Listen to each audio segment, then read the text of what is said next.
ప్రతి స్కూల్లో స్టూడెంట్స్ టీచర్స్కి ప్రిన్సిపల్కి రెస్పెక్ట్ ఇస్తే ఈ స్కూల్లో మాత్రం రివర్స్. టీచర్స్ ప్రిన్సిపల్ స్టూడెంట్స్కి మర్యాద ఇస్తారు. అలాంటి వింత ఎందుకు జరుగుతుంది అనంటే ఈ స్కూల్లో దేశంలో అత్యంత ధనవంతులైన పిల్లలు మాత్రమే ఇక్కడ చదువుతారు. అలా అని వారికొక్కరికే ఈ స్కూల్ కాదు, టాలెంట్ ఉన్న కొంతమందిని స్కాలర్షిప్ ద్వారా ఈ స్కూల్లో చదివించుకుంటారు. కానీ వాళ్ళ దగ్గర నుండి టీచర్లు ప్రిన్సిపల్ వరకు అందరూ ఈ నలుగురు పిల్లలకి ఖచ్చితంగా మర్యాద ఇవ్వాల్సిందే. వీళ్ళు వచ్చినప్పుడే క్లాస్ స్టార్ట్ అవుతుంది, వీళ్ళు వెళ్ళినప్పుడే బెల్ కొడతారు. అది క్లాస్ అయినా సరే, ఆఖరికి స్కూల్ మొత్తానికి కలిపి జరిగే అసెంబ్లీ అయినా సరే. వీళ్ళు చెప్పిందే వేదం, చేసిందే న్యాయం. అలా ఈ నలుగురు పిల్లల్ని మంచి చేసుకోవడం కోసం ఇంకొంతమంది పిల్లలు మిగతా పిల్లల్ని సతాయిస్తూ బులియింగ్ చేస్తూ ఉంటారు.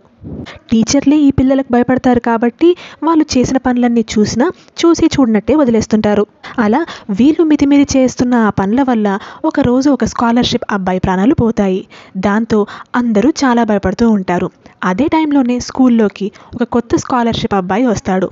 ఆ అబ్బాయి కావాలనే ప్రతి విషయంలో వీళ్ళకి ఎదురు తిరుగుతూ ఉంటాడు, వీళ్ళని సతాయిస్తూ ఉంటాడు.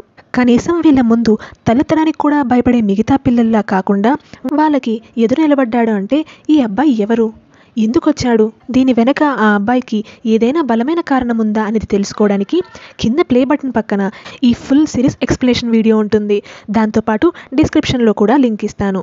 ఆ వీడియోని చూసి మన ఛానల్ని సబ్స్క్రైబ్ చేసుకొని సపోర్ట్ చేసేయండి. అండ్ ఆల్సో ఈ వీడియోకి ఒక లైక్ ఇచ్చేయండి.